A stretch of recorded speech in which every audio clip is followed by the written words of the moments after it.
আমার দ্বিতীয় শর্তের কি হলো কৃষ? আমি যে বলেছিলাম তোমাকে নিজেকে নির্দোষ প্রমাণ করতে হবে, সেটাও উনি করেছেন বাবা।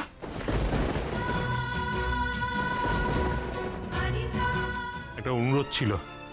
আজ তো জামাই ষষ্ঠী, আজকের রাতটা ওরা দুজন এখানে থেকে যাক, কাল সকাল সকাল রওনা করিয়ে দেবো। ঠিক আছে, তাই করবেন। আমিও সকাল সকাল রেডি থাকবো। রেডি থাকবেন মানে? বাবা, আমরা এখন বাড়ি ফেরার সময় কয়েকটা গুন্ডা আমাদেরকে ধরে কোমরামুকুর থেকে সব টাকা ছিনিয়ে নিতে চাইছিল। হাতাহাতির সময় টাকাগুলো মাটিতে পড়ে গিয়ে জল কাদা লেগে গেছিল, তাই এখন ছিঁড়ে যাচ্ছে। কিন্তু বাবা, তার মানে তো এটা নয় যে কোমরামুকুর সব পরিশ্রম বৃথা।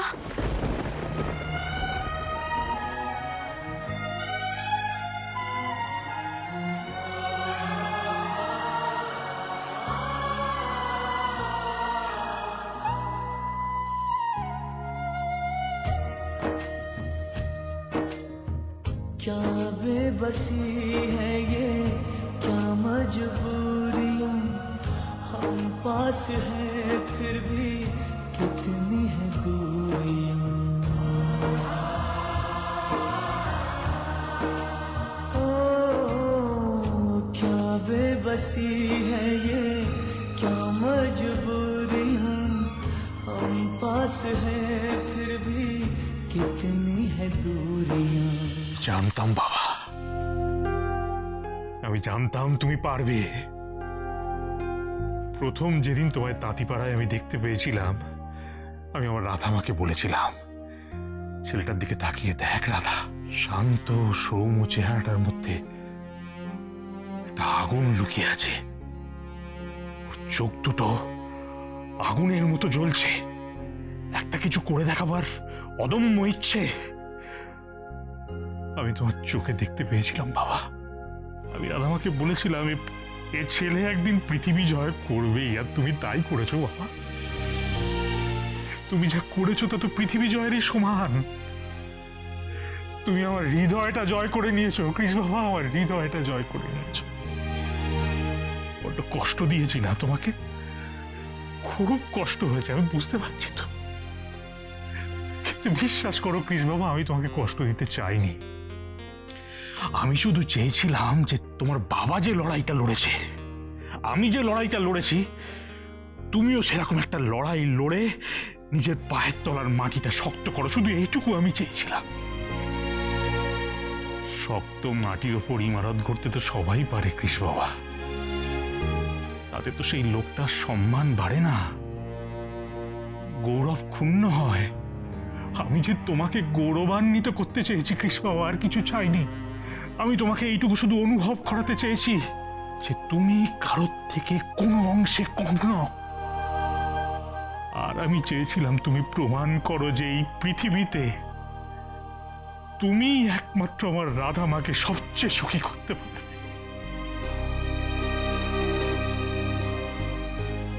মাগো, একদিনে ঠাকুর মুখ তুলে তাকিয়েছে, এই মুটকিটা তাহলে শেষমেশ আজকে বিদায় হচ্ছে। জানো কৃষ বাবা, তোমাকে দেওয়া শর্তের পর আমি প্রতি মুহূর্তে চেয়েছি আমি যেন হেরে যাই, কারণ এ তো আমার হার নয়, আজ এ তো আমার সবচেয়ে বড় জয়। এই যে টাকাগুলো, এই টাকাগুলো তো আমার কাছে টাকা নয় কৃষ বাবা, এ হলো সমুদ্রের গভীর থেকে তুলে আনা মূল্যবান মণিমুক্তের মতো, যেটা আমার ছেলে আমাকে এনে দিয়েছে। আমার ছেলে।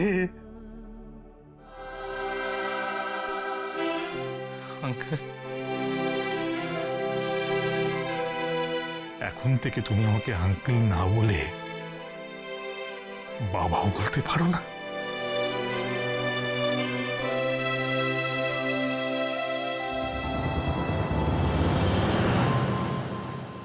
উফ, কৃষের এই দুই বাপ মিলে না আমাকে ওখানে পথে বসিয়ে দিল গো। জানো কৃষ,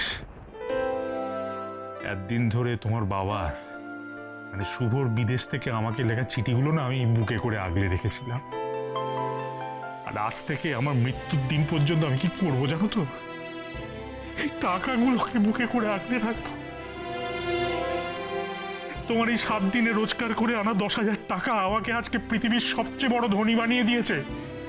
সবচেয়ে বড় ধনী কৃষ বাবা, সবচেয়ে বড় ধনী। রাধামা, আয় রাধামা আয়। 1 মিনিট বাবা।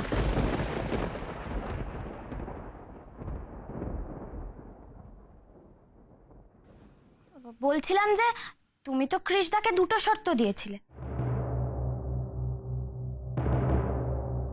প্রথমটাও পূরণ করেছে, কিন্তু নিজেকে নির্দোষ প্রমাণ করার শর্তটা?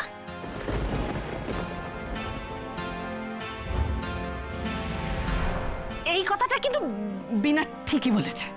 একদম ঠিক বলতে, মানে কি আসল অপরাধীকে তো খুঁজে বার করতে পারলো না। হ্যাঁ, দুলাল দেবো টাকা পেয়ে বুঝতে সব ভুলে গেছে। আমার দ্বিতীয় শর্তের কি হলো কৃষ? আমি যে বলেছিলাম তোমাকে নিজেকে নির্দোষ প্রমাণ করতে হবে, সেটাও উনি করেছেন বাবা।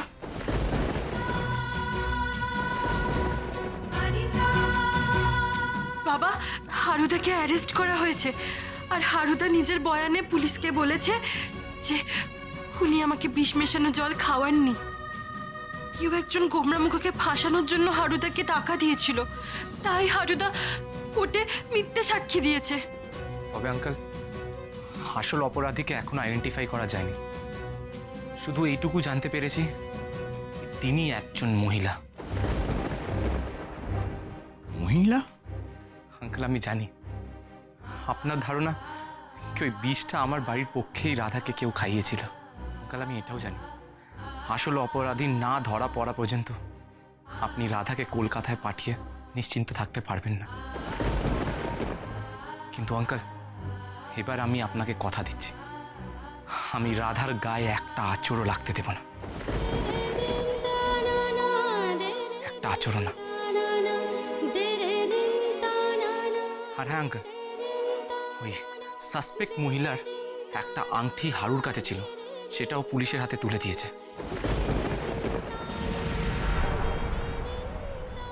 আমার ধারণা পুলিশ খুব তাড়াতাড়ি ওই ক্রিমিনালটাকে অ্যারেস্ট করে নেবে।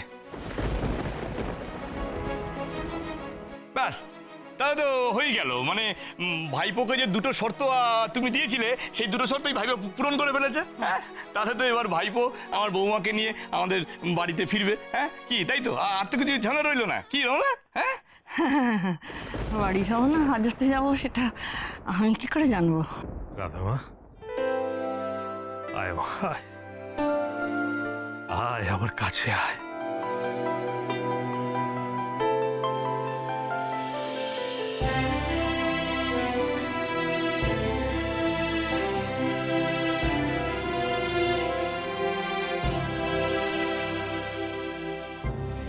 মারে, কদিন ধরে তোকে খুব শাসন করেছি, খুব বকাবকি করেছি, পারলে আমায় ক্ষমা করে দিস মা। না না বাবা, এসব তুমি কি বলছো? এই কদিন ধরে তো আমি তোমার অবাধ্য হয়েছি, শাস্তি তো আমার পাওয়ার কথা বাবা। শাস্তি পেতে চাস তুই? বেশ, এখনই আমি তোকে তোর শাস্তি দেব।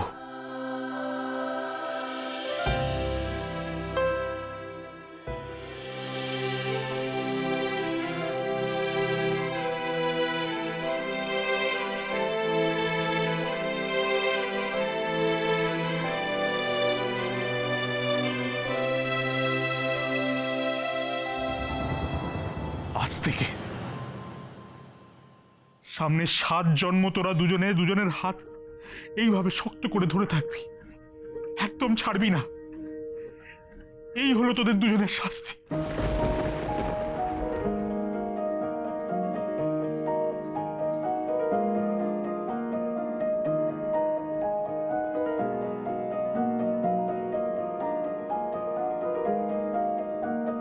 तू सफर मेरा है, तू ही मेरी मंजिल, तेरे बिना गुजारा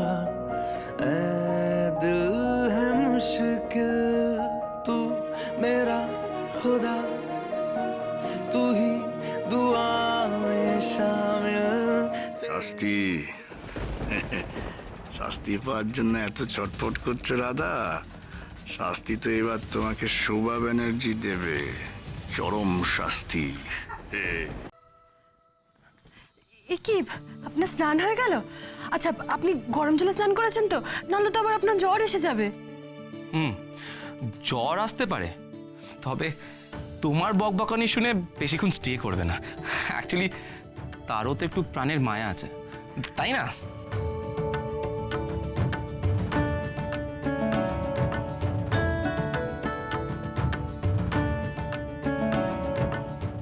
আপনি আমাকে যতই রাগাবার চেষ্টা করুন, আমি আজ কিছুতেই রাখবো না। নিন, এবার তাড়াতাড়ি রেডি হয়ে নিন। আমার না বড্ড খিদে পেয়েছে। এই 7টা দিন যা গেল। যা গেল সে তো আমার ওপর দিয়ে গেল, তোমার আবার কি হয়েছে? তুমি তো টাইমে টাইমে খেয়েছো, ঘুমিয়েছো, আর বোধহয় আগের থেকে একটু ইয়ে হয়ে গেছো। ইয়ে হয়ে গেছে মানে? কি খেদে আমি কি হয়ে গেছি বলুন? ইয়ে মানে ইয়ে না না, ইয়ে মানে তো শুধু ইয়ে হতে পারে না। বলুন, আমি খেদে আগে থেকে কি হয়েছি বলুন? তুমি শুকিয়ে গেছো। কি গোমরা মুখ!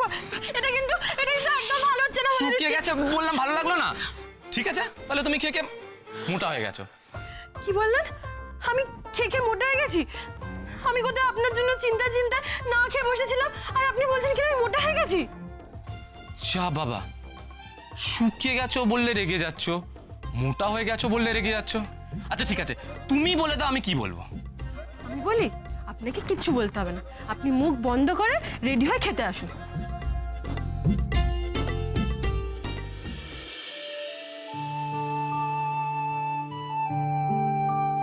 অ্যাকচুয়ালি ব্যাপারটা কি জানো তো, তোমার সঙ্গে থাকতে থাকতে এখন আমি চুপ করে থাকতেই পারি না।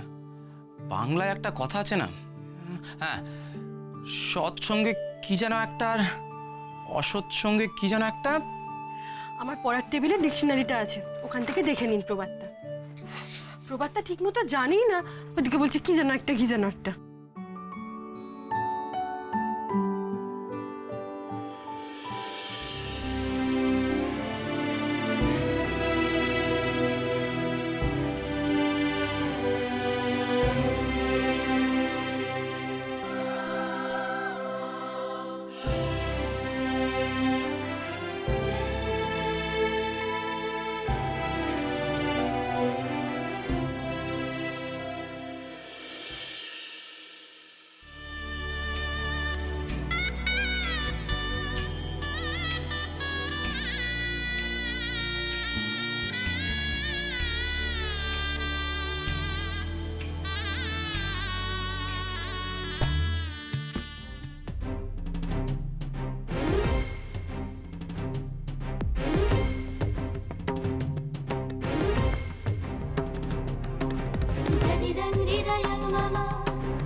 হাতটাকে আবার আগের মতো সচল করে তোলার দায়িত্ব আমার, রাধা।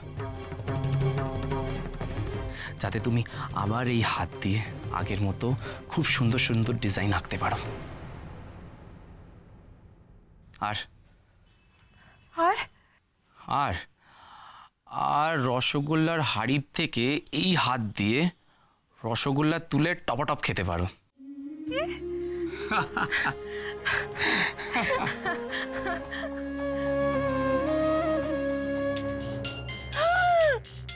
দিদি ভাই, দিদিভাই ফোন করেছে। দিদিভাই, আমি এখন কি করবো? হ্যাঁ? কি করবো? নর্দমায় ফেলে দিচ্ছি, তারপর আমি বাপের বাড়ি চলে যাবো। এই আমি কি বলছি কি, ইয়ে করো না, মানে পাগলামি করো না, তো পাগলামি করো না, মানে যা যতটুকুনি যা হয়েছে বলো, তারপর আমি দেখছি না। দেখছি, নিজেই তুতলে তুতলে অস্থির হয়ে যাচ্ছে, বলে দেখ। ধরো না, আস্তে করে। দিদিভাই, কি হলো, কাজ হয়েছে তো? আজ তো কৃষের শর্ত পূরণের শেষ দিন, পারলো না তো 10,000 টাকা তুলে দিতে ওই দুলাল বেড়ার হাতে। মাফ করো দিদিভাই, কৃষকে আমি আটকাতে পারিনি দিদিভাই, ও শর্ত পূরণ করে ফেলেছে। হোয়াট?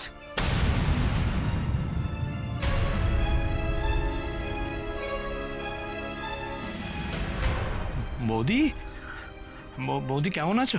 না, আমি যেটা বলছিলাম যে ওই কি হচ্ছে, কৃষ তোমারই ছেলে, মানে তোমারই মতো তেজি ঘোড়া, দূরে রাখতে পারি, বেরিয়ে গেছে। কারণটা সেটা নয়, কারণটা হচ্ছে তোমরা হচ্ছ good for nothing, absolutely worthless. তোমাদের উপর ভরসা করাটাই আমার ভুল হয়েছে, এবার যা করো আমি নিজে করব। আর শোনো, কলকাতা ফিরে এসে তুমি আমাকে 15 লাখ টাকার হিসেবটা দেবে। আর লিসেন, আমি যে কৃষকে আটকাবার চেষ্টা করেছি কেউ জানতে পারেনি তো? হ্যাঁ? না বৌদি, পাগল নাকি মাথা খারাপ? হ্যাঁ, কেউ টের পায়নি, শুধু শুনলাম ওই হারু তো পুলিশে ধরা পড়েছে, এত হারু নাকি পুলিশকে বলেছে খুবই খারাপ করেছে, যে ওকে নাকি অ্যাপয়েন্ট করেছে এক মহিলা। আয় মা, এসো বাবা, কৃষ বাবা, বসো। এখানে বস, সাবধানে।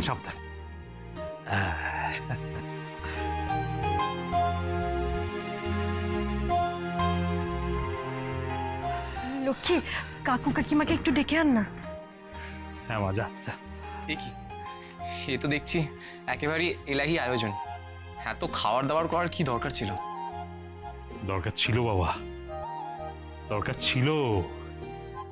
আজকে যে জামাই ষষ্ঠী, আমি তো মনে মনে ঠিক করে রেখেছিলাম সে আমার জামাই ফিরে আসার পরে এই দিনে তাকে খুব আদর করে আপ্যায়ন করে খাওয়াবো। আর কৃষ বাবা, আজ তো শুধু জামাই ষষ্ঠী নয়, আজ যে আমার জামাইয়ের বিজয় মহোৎসবের দিন। তোমাকে তো আমার 56 পদ খাওয়ানো উচিত ছিল, সে তো পারলাম না, তাই সামান্য আয়োজন। খেয়ে নাও বাবা। মনোরমা, আরে দাঁড়িয়ে আছো কেন? ওই আম দিয়ে, দুধ দিয়ে, পাকার বাতাস দিয়ে বরণ করো ওদের। জানি, তোমাকে আর বলতে হবে না। আলা কি শাক ভাজা,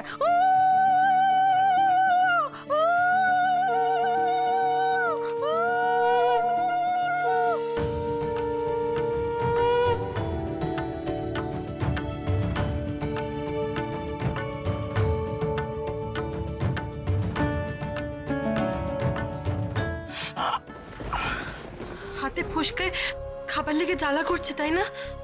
না, ঠিক আছে, আমাকে একটা স্পুন দেবেন প্লিজ? চামচের দরকার নেই বাবা, আজ আমি নিজে হাতে তোমাদের খাইয়ে দেবো। দাদামা, তুইও তো ডানাতে ভালো করে খেতে পারছিস না, দাঁড়া, আমি তোদের দুজনকে খাইয়ে দিচ্ছি, দাঁড়া।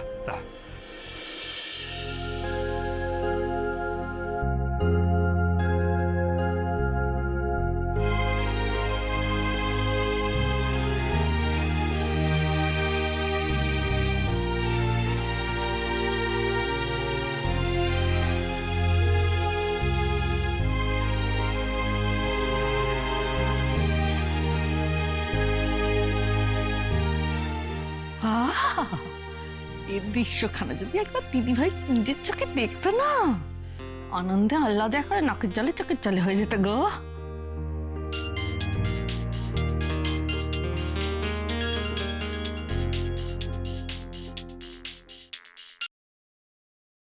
হ্যালো, দুলাল বাবু, বৌঠান বলছি।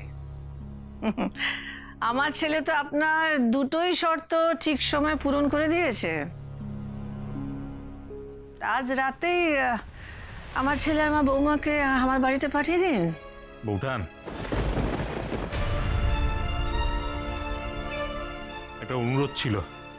আজ তো জামাই ষষ্ঠী, আজকের রাতটা ওরা দুজন এখানে থেকে যাক, কাল সকাল সকাল রওনা করিয়ে দেবো। ঠিক আছে, তাই করবেন। আমিও সকাল সকাল রেডি থাকবো। রেডি থাকবেন মানে? মানে বরণ ডালা নিয়ে রেডি থাকবো। আমার ছেলে আর আমার ছেলে বউকে বরণ করে ঘরে তুলতে হবে না?